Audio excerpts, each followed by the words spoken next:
Sobat Fobi, dalam banyak kesempatan, Presiden Jokowi tidak pernah bosan menegaskan bahwa dalam membangun negara itu tidak boleh Jawa sentris, tapi harus Indonesia sentris. Nah, baru-baru ini, komitmen Presiden Jokowi yang Indonesia sentris itu menjadi nyata dalam bentuk penambahan provinsi di Papua. Jadi Sobat Fobi, tanggal 11 November yang lalu, Menteri Dalam Negeri Tito Karnavian meresmikan 3 provinsi baru di Papua, yaitu Provinsi Papua Selatan, Provinsi Papua Tengah, dan Provinsi Papua Pegunungan. Ketiga provinsi ini jadi daerah otonomi baru Papua atau DOB. Nah, artinya Indonesia mulai sekarang ini nih resmi punya 37 provinsi termasuk 3 DOB tersebut. Berita pemekaran Provinsi Papua ini merupakan kabar gembira dan ini sebetulnya gebrakan yang mantap dari Presiden Jokowi. Jadi begini Sobat Fobi, kebijakan pemekaran Provinsi Papua ini punya konsekuensi yang luar biasa untuk mempercepat pembangunan di Papua. Pemekaran provinsi ini adalah sebuah pendekatan otonomi daerah. Provinsi dimekarkan artinya dengan lebih banyak unit pemerintahan yang ada, maka lebih banyak lagi yang turun tangan dan punya wewenang dalam membangun di Papua. Fokus pembangunan juga jadi tersebar. Dengan begitu, pembangunan di Papua bisa dipercepat dan dampak positifnya akan lebih bisa dirayakan oleh seluruh rakyat Papua. Lantas, seperti apa sih sebetulnya strategi pembangunan Presiden Jokowi buat merubah wajah Papua secara drastis? Nah, di episode Fobi kali ini saya akan ajak Sobat Fobi membahas tuntas strategi pembangunan Presiden Jokowi ini.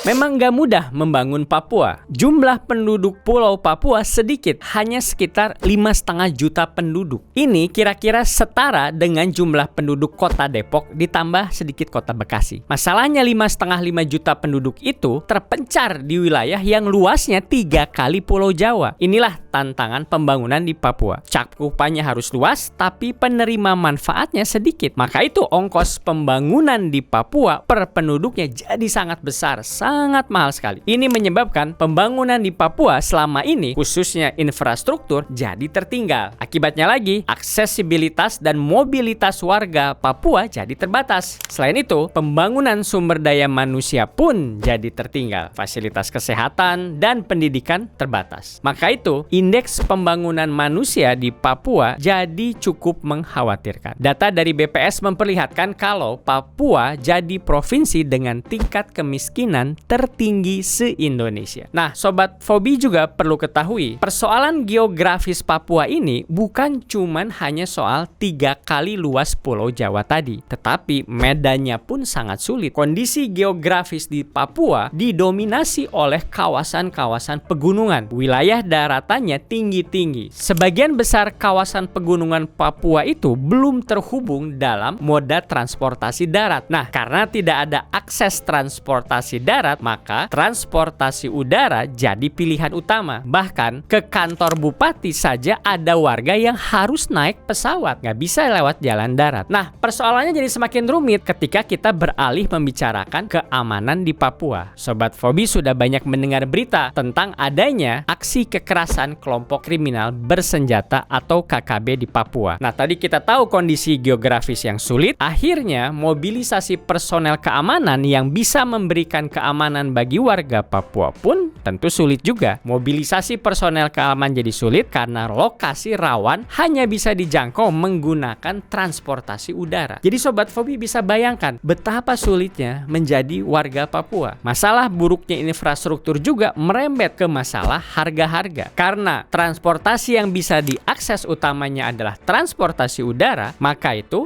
harga barang-barang di wilayah Papua jadi jauh lebih mahal dibandingkan barang-barang sejenis di wilayah lain, misalnya di Pulau Jawa. Nah, disinilah tantangan utamanya, Sobat Fobi. Satu masalah, yakni masalah infrastruktur yang menjalar, menyebar, dan menciptakan masalah-masalah baru. Jadi kalau kita ingin menyelesaikan masalah pembangunan Papua ini, persoalan infrastruktur jadi kuncinya. Selesaikan dulu akar masalahnya, baru setelah itu masalah-masalah berikutnya akan lebih mudah diselesaikan.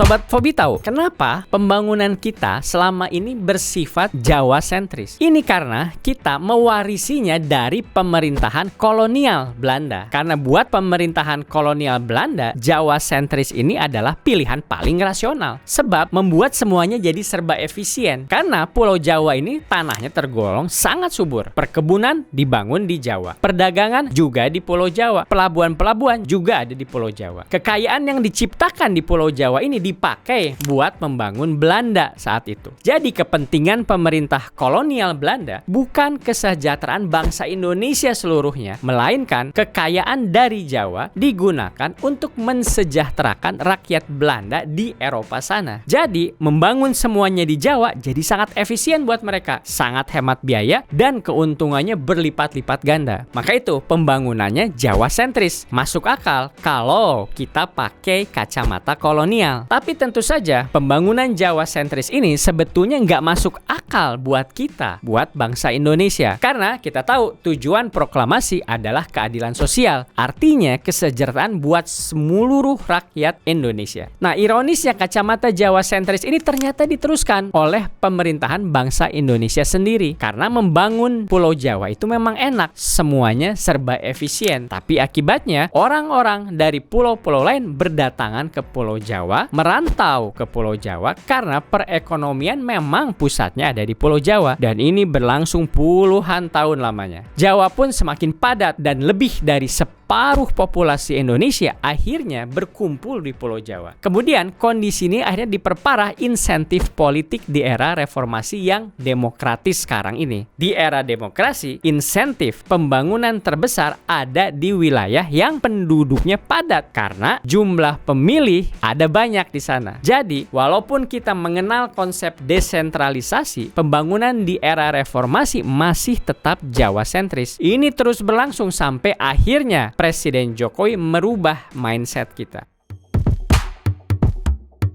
Presiden Jokowi menegaskan kalau paradigma pembangunan nasional itu bukan paradigma Jawa sentris, tapi paradigma Indonesia sentris. Dan ini perubahan mindset yang sangat-sangat penting. Pembangunan ibu kota Nusantara berada di tataran paradigma ini, pembangunan yang Indonesia sentris. Ibu kota nggak lagi ada di Pulau Jawa. Selain itu, coba perhatikan, dalam kamus pembangunan era Presiden Jokowi, kita tidak mengenal lagi istilah pulau terluar dan pulau terpencil. Dulu, istilah-istilah itulah yang digunakan. Di era Pak Jokowi, Papua dan wilayah-wilayah sedikit lainnya bukan lagi disebut wilayah terluar atau terpencil, tapi merupakan wilayah terdepan. Kenapa kita menyebutnya terdepan? Karena wilayah-wilayah seperti Papua inilah yang mengisi halaman depan tanah air kita. Dia yang jadi terluar kalau dilihat dari tengah, dari Pulau Jawa, dari pandangan Jawa sentris. Tapi sebetulnya dia yang terdepan kalau kita melihatnya secara keseluruhan. Dengan pandangan burung dari jauh atas sana, itu akan terlihat pembangunan Papua yang gencar sekarang ini dimulai dari perubahan mindset atau paradigma ini. Jadi, walaupun Presiden Jokowi dikenal sebagai presiden yang kerja,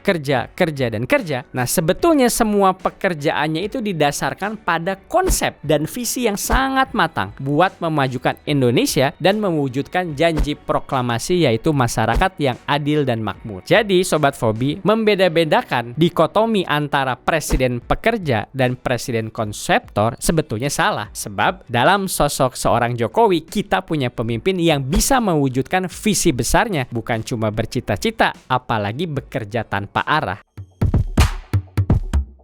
Sobat Fobi, yang perlu diketahui juga, Presiden Jokowi adalah presiden yang satu-satunya tercatat sudah mengunjungi Papua sebanyak 15 kali sejak awal pemerintahannya. Dan kunjungan-kunjungan ke Papua itu terutama soal pembangunan infrastruktur. Seperti sudah saya sebutkan tadi, kunci memajukan Papua saat ini adalah pembangunan infrastruktur. Anggaran yang sudah dikeluarkan oleh pemerintahan Presiden Jokowi buat pembangunan di Papua ini memang benar-benar besar. besar. Pemerintahan Presiden Jokowi menggelontorkan anggaran transfer ke daerah dan dana desa ke Papua lebih dari 45 triliun. Dana ini dipakai buat pembangunan infrastruktur atas inisiatif dari daerah masing-masing. Selain itu, dari pusat, anggaran pembangunan infrastruktur Kementerian PUPR tahun 2021 untuk Provinsi Papua mencapai lebih dari 6 triliun rupiah. Dari total itu, ada sekitar 4,5 triliun rupiah untuk membangun jalan dan jembatan. Sekitar 700 miliar lebih untuk membangun sumber daya air. Lalu sekitar hampir 700 miliar untuk pemukiman, dan sisanya sekitar hampir 300 miliar untuk perumahan rakyat. Sementara itu, ada sekitar lebih dari 3,5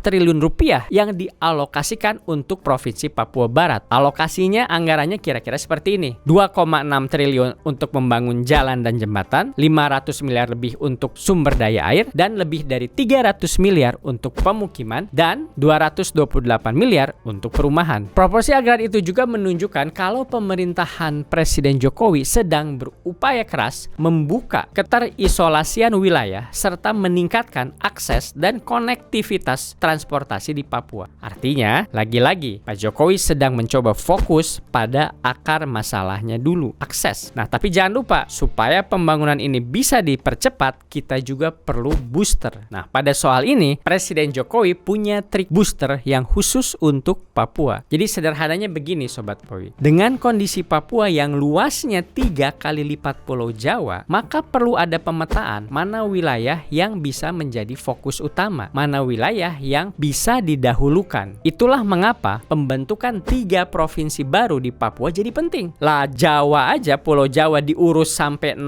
provinsi. Kenapa Papua yang luasnya 3 kali Pulau Jawa tidak diurus oleh lebih banyak pemerintahan daerah? Yang lebih penting lagi, dengan trik booster ini, partisipasi rakyat Papua jadi lebih diperhatikan. Masalah partisipasi akan beres dengan proporsi pelibatan rakyat Papua yang menjadi jauh lebih banyak. Penggunaan otonomi khusus Papua pun jadi lebih efisien dan efektif. Karena dengan pemekaran daerah otonomi khusus ini, pemerintah daerah jadi bisa lebih fokus dalam alokasi anggaran pembangunan.